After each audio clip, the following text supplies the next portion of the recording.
Good morning, student. It's our next lecture recording reproduction. आज हम discuss करेंगे pollination. जैसे कि प्रीवियस टॉपिक में डिस्कस किया था कि सेल्फ पॉलिनेशन और क्रॉस पॉलिनेशन क्या होता है. आज मैं डिस्कस करता हूँ सिर्फ पॉलिनेशन बता रहा हूँ. Pollination means it is the process of the transfer of pollen grain from the anther to the stigma of a flower. If this transfer of the pollen occur in the same flower, यानी कि anther का pollination same flower से हो, उसे हम कहते हैं self pollination. If these pollen grains are transferred due to winds or air or some other action to the next flower germinating besides, that we called as cross pollination. तो जो मैंने आपको सिंपल सी बात है कि बेटा एंथर अगर उड़कर किसी दूसरे फूल पे जाके गिर जाए और वहाँ पे पॉलिनेशन हो जाए. Pollination is germination of a young embryo or seed, that we called as cross pollination. तुमने एग्जांपल दे रखा है और यहाँ दे रखा है transfer of the pollen grains takes place by the different agency. ये अपने आप नहीं होते, हवा से होते हैं, पानी से होते हैं, इंसेक्ट से होते हैं और एनिमल से होते हैं. नेक्स्ट आपको प्रीवियस टॉपिक में सिखाया था कि how the fertilization takes place in flowering plant. आज मैं आपको इसका फ्लो चार्ट के हिसाब से बता रहा हूँ, according to flow chart. First of all, in anther, the pollen grains get germinate, and due to certain favorable condition, it grows and get blast. वो pollen grains जाते हैं stigma. Stigma is the part of female और वहाँ पे stick कर जाते हैं because stigma contain a glue, a sticky material. वहाँ पे जर्मिनेट करने के बाद क्या बनता है? A pollen tube formation takes place due to which the pollen grains or the male gametes transfer to the female part to reach the germ cell or the female cells ovule. वो कोशिश करते हैं कि ovule के पास जाए. Ovule कहाँ पे होती है? ओवरी के पार्ट के अंदर. वहाँ पे आपने डायग्राम देखा होगा लास्ट लेक्चर में कि देयर आर 3 डॉट्स यानी 3 पोलर न्यूक्लियस आर देयर.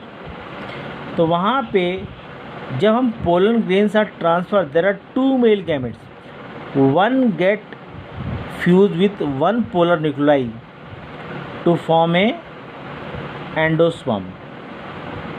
ठीक है, यानी आप कह सकते हो कि वहाँ पे 3 होते हैं, एक से एंडोस्पर्म बनता है और एक से दो nuclei, 2 nuclei get fuse with the male gamete to form an endosperm and the 1 male gamete fuse with the 1 polar nuclei to form an zygote, egg to form an embryo, form an ovule, forming a seed.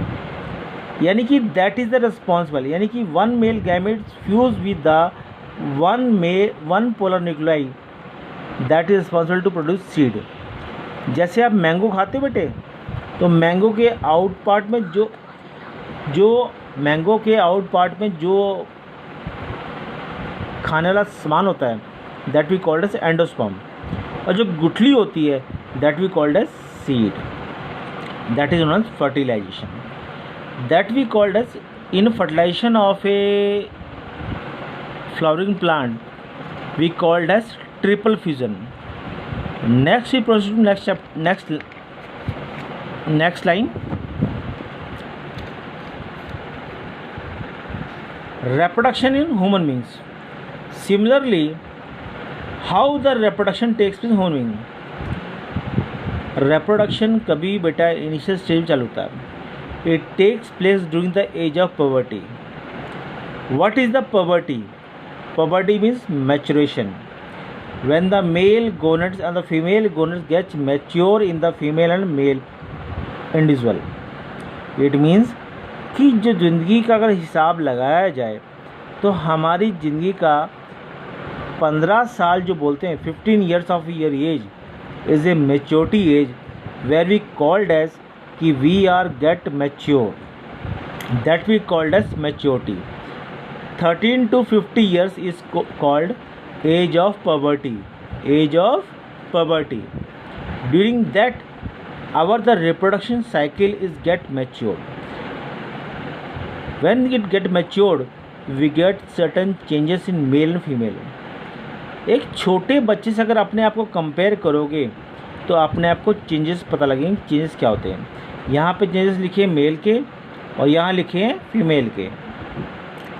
Female में enlargement of chest, start cycle of menstruation, growth of public hair, skin become oily, voice get changes. अगर अपनी आवाज़ को अब छोटे बच्चे से आवाज़ कंपेयर करो, if you want to compare the voice of your age with the children age, there is a vast difference among that. Similarly in the male, loudness or thickness in the voice, development of beard and the mustache, दाढ़ी और मूंछ का, appearance in hair in the all part of the body. ये तभी appear होते हैं बेटे when the person get the age of puberty or the maturation. Okay बेटा. now we come to know कि male reproductive system, क्योंकि lecture छोटे होते हैं बेटे. If you are studying in the class it will take 40 minutes of the class.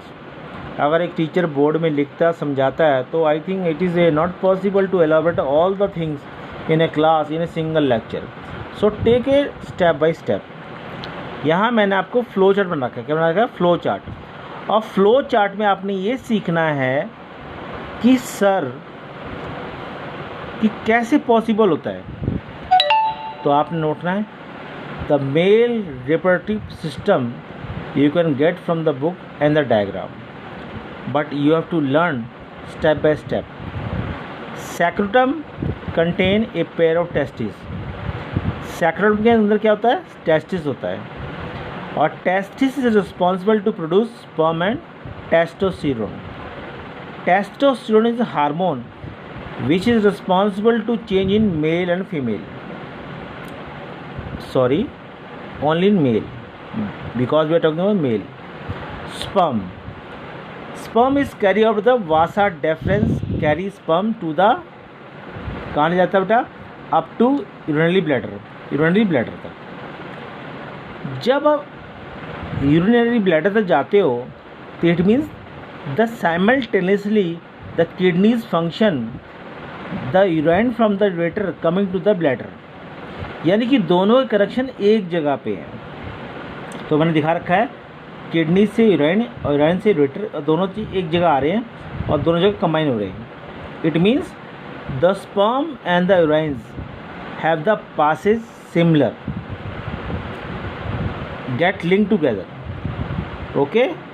The tube get collected and pass to the urethra, और urethra से pass out हो जाते हैं एज ए वेस्ट मटेरियल. मगर इन दोनों के बीच में एक ग्लैंड्स होते हैं बेटे, उसको बोलते हैं एसेसरी ग्लैंड्स. एक ग्लैंड का नाम है प्रोस्टेट ग्लैंड और एक का नाम है seminal vesicle. Prostate gland and the seminal vesicle are helpful to provide fluid and the essential nourishment for the sperms so that the fertilization can occur and it is responsible for the next generation. अगर ये दो gland ख़त्म हो जाएं तो हम कह सकते हैं कि ए पर्सन गेट इनफर्टाइल, यानी कि इंसान तो आदमी है मगर नामर्द है. Because these are providing its nourishment and the fluid which are responsible to forward the sperm to the next generation. Okay. Next, इसी के फंक्शन मैंने आगे प्रोसीड किए नेक्स्ट जनरेशन में कि एक्चुअल में होता गया function of prostate and seminal. अगर आप बेटे इसको फ्लो चार्ट से समझोगे तो it will be easier for you to how this get. आपने कोई भी पेपर में, कोई भी बोर्ड एग्जामिनेशन में, in any board examination the diagram of the male reproductive system doesn't come, कभी भी नहीं आता। बट अगर तुमसे कोई पूछे कि how the reproduction takes place from the male reproductive system, तो आप बता सकते हो कि कहाँ से स्पर्म बनते हैं, कहाँ को जाते हैं, किस सिस्टम जाते हैं। तो that will help for the flow chart.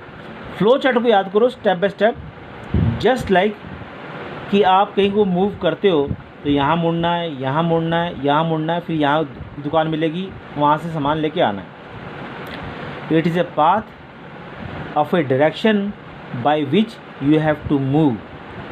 समझना है और दिमाग में कंसंट्रेट करना है और सोचना है कि वन वर्ड के क्वेश्चन कितने आ सकते हैं। ओके, और next time sending the homework regarding that you have do it in fair notebook और कंप्लीट करके मुझे सेंड करना है। Okay, with your name and class section so that I can memorise कि how many students are seeing that. अगर बेटे एक teacher होके अगर आप क्लास में मिलते तो मज़ा ही पढ़ाने का अलग होता।